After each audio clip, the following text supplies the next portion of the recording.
আসসালামু আলাইকুম রহমতুল্লাহ। প্রিয় নবীন হোমিওপ্যাথ, রোগী একবার উৎকণ্ঠিত হয়, আবার উদাসীন হয়ে যায়, ভাবুক হয়ে যায়, চুপসে যায়, এভাবে পর্যায়ক্রমে চলতেই থাকে। এমন সময় কি ওষুধ প্রয়োগ করব, চলো দেখাচ্ছি।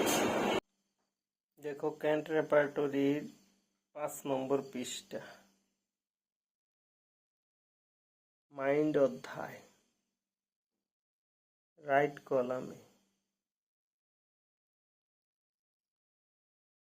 মেইন রুব্রিক অ্যাংজাইটি, উৎকণ্ঠা, sub rubric alternating with indifference, উদাসীনতার সঙ্গে পর্যায়ক্রমে।